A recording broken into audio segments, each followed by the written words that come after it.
देव की जय। कुमाराम महाराज की जय। शंभुराम महाराज की जीतुबा बापू ने जय। कृष्ण कन्हैयालाल की आज के आनंद की આજે મુંબઈ ગામને આંગણે જ્યોત્સનાબાને ઘરે એટલે એ શક્તિસિંહના ઘરે કેવું અમારા ભાણીબાનું ઘર કેવું આજે આવ્યા છીએ તો થોડોક સત્સંગનો લાભ આપીએ. બપોરે પણ આપણે સત્સંગનો લાભ આપ્યો હતો. સત્સંગ એટલે સતનો સંગ કરવો એને સત્સંગ કહેવામાં આવે.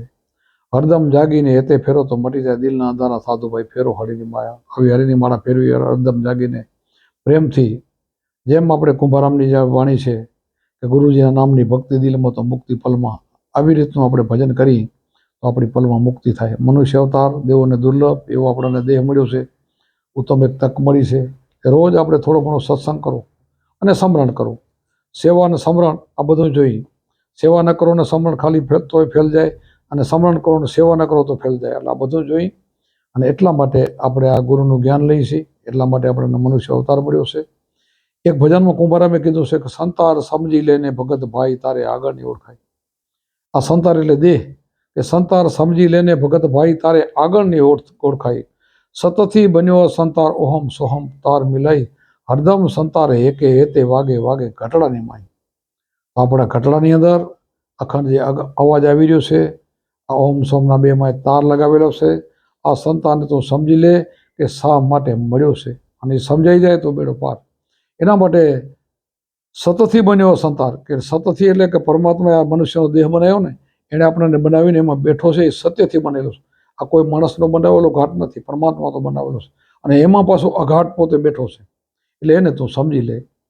પછી કીધું પંચરંગી સંતાર અખંડ બોલે સોન શિખર ગરમાઈ, લીલા પીળા લાલ સામ સફેદ તે દર્શાઈ. લીલો પીળો લાલ સામ સફેદ આ પાંચે તત્વો છે ને, એ આત્માના નથી, દેહના તત્વો છે. અને છઠ્ઠો તત્વ છે એ આત્માનો તત્વ છે. એ આપણા સાથે પાંચ તત્વોને ઓળખીને પછી છઠ્ઠા તત્વને ઓળખવા માટે એક આ પાંચ તત્વનું સાધન આપણને મળ્યું છે. એ સાધન છે ભજન કરવા માટે છે. એટલે કુંભારામે કીધું એને તો ઓળખી લે. દેહ પણ આપણો ઉત્તમ જ છે. માણસનો દેહ ઉત્તમ, 84 લાખના બધા જીવો કરતા માણસનો તન આપણને ઉત્તમ મળ્યું છે. એટલે એને તો ઓળખી લે અને પરમાત્માને ઓળખી લે. એ સાધન વડે ઓળખાય. એટલે કીધું અમર વાણી અખંડ બોલે ગુરુગમથી જાણ પાઈ, તાલ મજીરા મૃદંગ વાગે જોયાની રચના થાય. સંતાર સમજી લે ભગત ભાઈ તારે આગમની ઓળખાય. એ અમરવાણી એટલે આપણો આત્મા કીધો છે. એની જગ્યાએ જે નાદ ભ્રમ વાગે છે, એની જગ્યાએ જે અવાજ થઈ રહ્યો છે, એ વાણીની વાત કરી છે. 4 પ્રકારની વાણી, મોઢેથી બોલવાની વાણી નથી કીધી. પરા પશ્યંતી મધ્યમને વેખરી, આ ચારે કરતા પરાપાર જે 5મો ભાગ બતાવ્યો છે. 4 વાણીથી પાર, મન બુદ્ધિથી પાર, 52 અક્ષરથી પાર, આવો જે આત્મા છે એની જગ્યામાં જે વાગી રહ્યો છે એની વાત કરી છે. એટલે કીધું છે અમર વાણી અખંડ બોલે ગુરુગમથી જાણ પાઈ, તાલ મજીરા મૃદંગ વાગે જોયાની રચના થાય. આ નાદની વાત કરી છે. મૃદંગ વાગે, નાદ વાગે, મોરલી વાગે, શંખ વાગે, સિંગી વાગે, વાજા વાગે, ઝાલર વાગે, આ બધી નાદની વાત છે. આ બધું તું સમજી લે.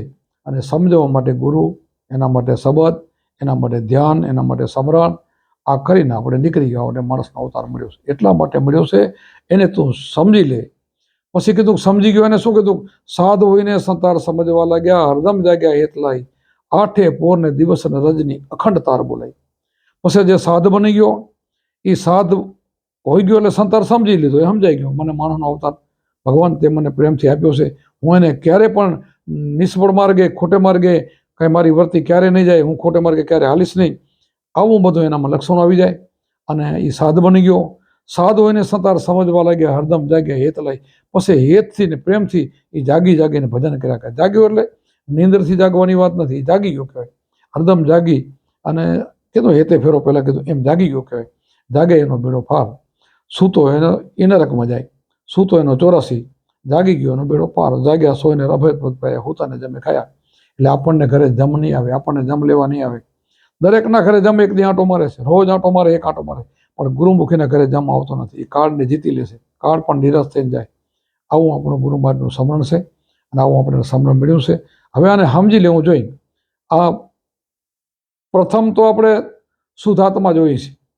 અવતાર એનો થાય ને, માણસનો અવતાર આવે તે શુદ્ધ હોય છે. પછી કોકની સંગતથી કરીને ક્યાંક ક્યાંક બગાડો થઈ જાય તો સંતો વરીને આ કુંભારામ જેવા આવે અને કેક આને તો આ દેહને સમજી લે અને એની અંદર આ તારા લઈને સમજી લે. એ વરીને આપણે ચેતાવે અને એમાં સમજી જાય તો વરી એમાં લાગી જાય તો બેડો પાર થઈ જાય. અને જો ન સમજાય અને પછી આમાંથી નીકળી જાય તો ફેરો ફોગટ થઈ જાય. પછી લખ 84 આવે અને 84 લાખ એવાનું ભટકવું પડે. એટલે આવા સંતો આપણને જગાડવા માટે આવે છે. સંતો એ ઉપકારી હોય છે, દયાળુ હોય છે, એને બીજું કાંઈ હોતું નથી, ઉપકાર જ કરવાનો. જગતમાં આવે ને સરોવર તરોવર સંતજન ચોથા વર્ષે મેઘ ચારોય દરિયા પરમાર્થ કાંડ દે, પરમાર્થી હોય છે. એટલે આપણને જગાડવા માટે આવે છે. આપણે જાગી જવું જોઈએ. જાગ્યા ત્યાંથી હવાર આવું જાગીને આપણે કેટલાય એમાંથી પાપી મહાન બારવટિયા કેટલા રાક્ષસોમાંથી તરીને નીકળી ગયા છે અને ભજન કરીને નીકળી ગયા છે. આપણે તો સારે ખરે અવતાર છે, માણસનો અવતાર છે અને સારા ગુરુ મળ્યા છે. એટલે આપણે તો બહુ પોતાની જાતને ભાગશાળી માનવી જોઈએ. એટલે આપણે ચૂકવું ન જોઈએ. જે કુંભારામે જાણી વાણી બનાવ્યું છે, આ દેહને સંતાર કીધો છે, એને ઓળખી લેવો અને સમજી લેવો. અને સમજી લઈ તો એમાં આપણું સુરતા એમને મારે, લક્ષ આપણું એમને મારે. જેમ આપણે 5 બેનું પાણીયારી હોય ને હેલું ભરીને જાતી હોય અને હેલમાં સુરતા હોય, જેમ નટની દોરીમાં સુરતા હોય એવું આપણું લક્ષ્ય રહી જાય તો આપણો બેડો પાર. આ લક્ષ્ય આપણે એક દી બેનું નથી કે આજ એક